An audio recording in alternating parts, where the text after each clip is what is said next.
구의역 스크린도어 사망사고 이후 서울시가 안전 업무직 종사자들에 대해 정규직화하기로 했습니다. 역대 시장 명단에 이름 한 줄 올리려고 주장하지 않았습니다. 혁신에 온몸을 바친 시장으로 기억되고 싶습니다.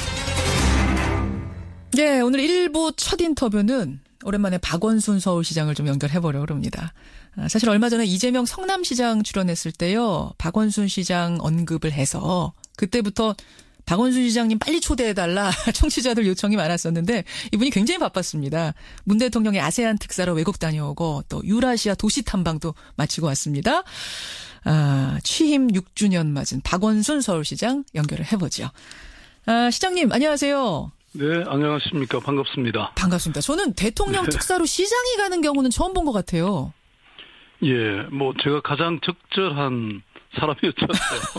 스스로 또 적절. 그게 아니라 그동안 그 아세안 국가들과의 뭐 도시 외교나 또 그 정상들을 여러 차례 제가 만났고 뭐 그랬던 인연이 있죠. 그래서 아세안 특사 다녀오시고 유라시아 도시까지 다녀오셨어요. 네, 그렇습니다. 그 러시아하고 우즈베키스탄 다녀왔는데요. 이 아세안 유라시아 지역이라는 곳이 어찌 보면 한반도의 비핵화 그리고 평화 정착을 위한 전략적인 협력 요충지라고 저는 보거든요. 또 동시에 지금 우리 한국 경제 굉장히 침체되고 있지 않습니까? 그렇죠. 네, 이 돌파구를 마련할 수 있는 기회의 땅이다. 저는 이렇게 생각이 되는데요. 그런데 이명박 박근혜 정부 시절은 이 너무 사강 중심의 외교가 이루어지다 보니까 이 나라들과는 적극적인 교류가 없었습니다. 그래서 이번에 제가 대통령 특사로 가면서 이 대한민국이 이제 사강 중심의 외교를 좀 다변화하고 있다 이런 메시지를 확실히 전달했고요. 그리고 또 실제로 이런 나라들이 베트남이라든지 우즈베키스탄 뭐 이런 나라들이 정말 저도 엄청난 환대를 받았는데요. 그만큼 대한민국과 서울시로부터 이런 정책을 배우겠다 이런 열의도 참 대단했습니다. 이걸 잘 활용해야죠, 우리가. 그렇죠. 아세안 나라들에서는 이제 환대받고 여러 가지 소통의 채널들 마련하셨고 러시아 가서는 북방 뉴딜 개념을 제시하면서 유라시아 철도 연결이 중요하다 이걸 강조하고 오셨더라고요. 예, 뭐 저는 북한을 향해서 이렇게 앞문이 굳게 닫혀 있으면 뒷문이라도 우리가 열어야 되는 게 아니냐. 그러니까 지금 남북 관계가 경색되고 이런 적대 관계가 계속 악화될수록 오히려 저는 이런 중국이나 러시아라고 하는 동북아라는 큰 틀에서 우리가 기회를 찾고 또 뭔가 변화를 만들어내는 저는 이 한반도 피턴 플랜이라고 얘기하고 있는데요. 이런 게 필요하다. 그리고 그 핵심은 바로 유라시아 철도 연결이라고 보거든요. 이게 서울역을 출발점으로 해서 시베리아 횡단철도나 중국 횡단철도가 연결되고 그렇게 되면 사람과 물류가 오가게 되잖아요. 그러니까 북한을 뚫고 가는 거죠. 통과해서 가는 거죠. 그렇죠. 그래서 이렇게 저는 그 철도가 연결되면 그 과정에서 정말 새로운 문명이 탄생하거든요. 그래서 이렇게 되면 동시에 또 동북아 안보라든지 이런 경제의 불확실성도 타개할 수 있고 동시에 평화와 공용의 돌파구 마련될 수 있죠. 굉장히 좋은 뻔한 길을 안 가는 이유가 뭔지 모르겠습니다. 좋은 제안인데 문제는 지금 북한 아니겠습니까? ICM이다 북핵이다 지금 갈등이 심상치가 않은 국면. 앞에서 들으셨겠지만 원유 공급을 중단해야 된다라고 지금 미국, 일본이 얘기까지 하고 있는 이 상황에서 이 구상이라는 게 조금 이상적인 거 아닌가? 너무 이른 거 아닌가? 오히려 그래서 제가 방금 말씀드린 것처럼 앞문이 그렇게 닫혀 있는 거죠. 뒷문이라도 열 수 있다는 겁니다. 그게 바로 중국과 러시아, 특히 러시아라고 하는 우리가 그동안은 사실 러시아의 관계를 조금 소홀히 했던 게 사실입니다. 그래서 북방 외교, 북방 뉴딜이 더욱 의미가 있다는 것이죠. 알겠습니다. 제가 피턴이라는 것도 그런 거잖아요. 바로 직진이나 이게 안 되면 피턴을 해서 뭔가 상황을 타개할 수 있다 이런 것이죠. 그게 외교의 힘 아닙니까? 알겠습니다. 문재인 대통령도 대화와 제재를 동시에 하자 막 그런 의미에서 유라시아 철도 같은 게 유효할 수 있다라는 믿음을 가지고 계신 것 같아요. 그래서 아마 9월에 열리는 푸틴 대통령이 주도하는 그 블라디보스톡의 그 이 동방 경제 포럼이라는 곳에 문재인 대통령께서 아마 참여하시는 것으로 이렇게 결정한 걸로 알고 있습니다. 그래요. 그나저나 박원순 시장님, 지금 뭐 유라시아 철도 말씀도 하셨습니다만 임기가 이제 1년밖에 안 남은 상황이라 가장 중점을 둬서 추진할 것에 포인트를 찍어서 아마 매진하셔야 될 것 같아요. 어떤 걸 생각하세요? 뭐 1년이면 사실 적지 않은 세월입니다. 아직. 저는 그동안 그 사람 특별시, 서울시를 이렇게 만들겠다.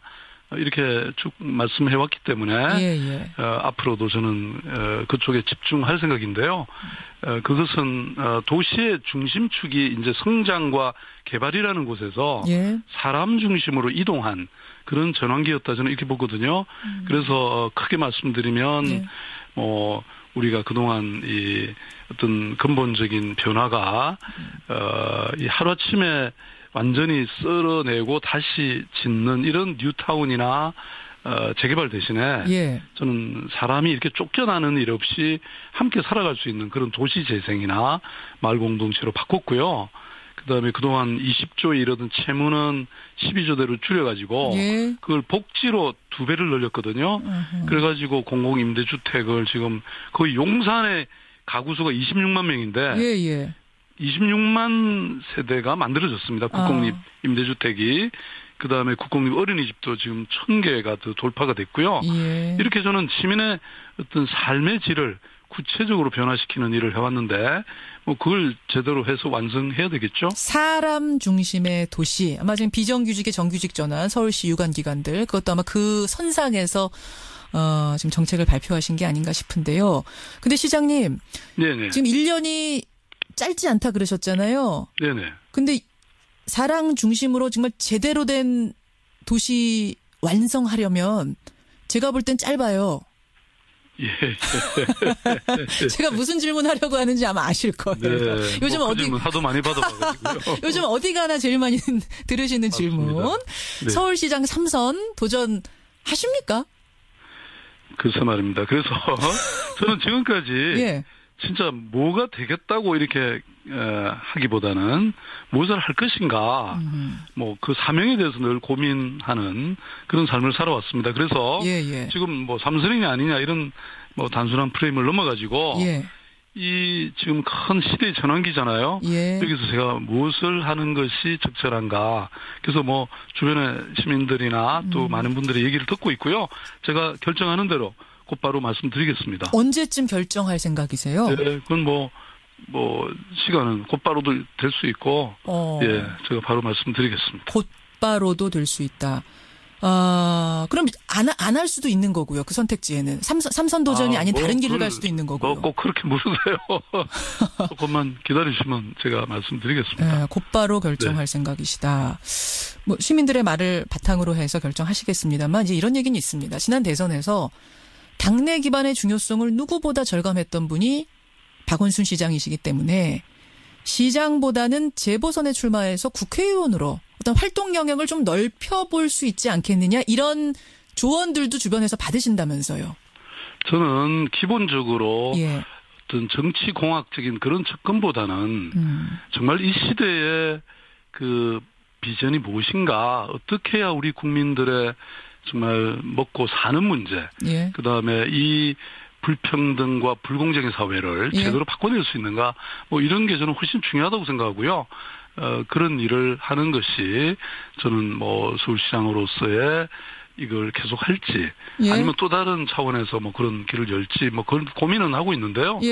그리고 그게 또 제 마음대로 그게 되는 건 아니지 않습니까? 물론 그렇죠. 결국은 시민들 국민들의 생각이 또 어떤지 널리 들어보고 뭐 그렇게 저는 결정해도 늦지 않고 오히려 지금 1년을 그 하루같이 그렇게 열심히 하는 것이 중요하다 이렇게 생각하고 있습니다.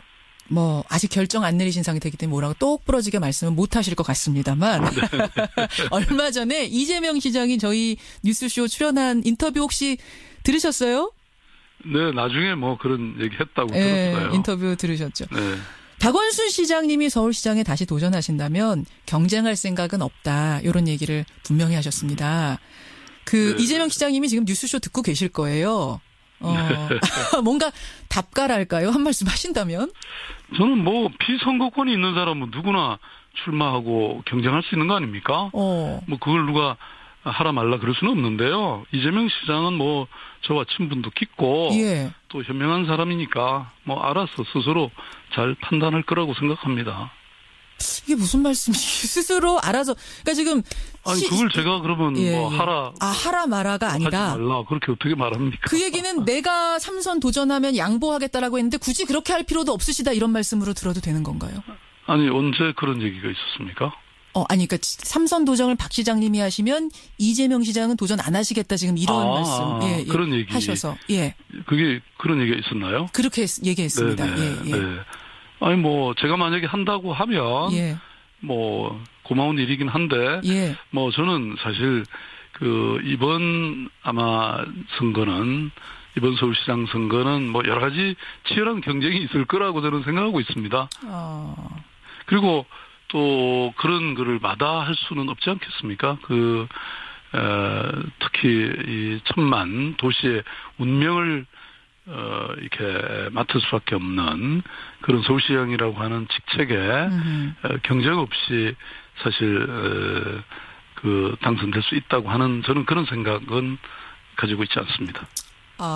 경쟁 없이 뭐 내가 나와서 누가 양보하고 이런 식으로 이게 될 문제가 아니다라고 보시는 거군요. 치열한 경쟁은 반드시 따를 것이다. 준비가 출마한다면 그런 각오는 하고 나간다. 이런 말씀이신 거고요. 뭐 당연히 그래야 되겠죠. 예. 그 유재명 시장님이 굳이 양보하고 이러지 않으셔도 되겠는데요. 지금 말씀 들어보니까.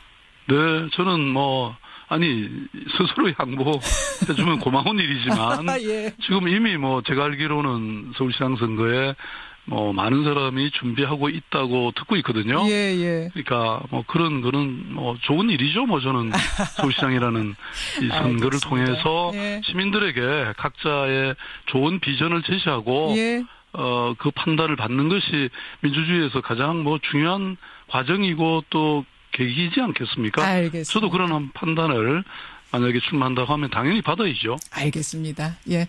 오늘까지 말씀 듣도록 하고요. 또 귀한 시간 마련하죠. 고맙습니다. 네, 감사합니다. 서울시 박원순 시장이었습니다.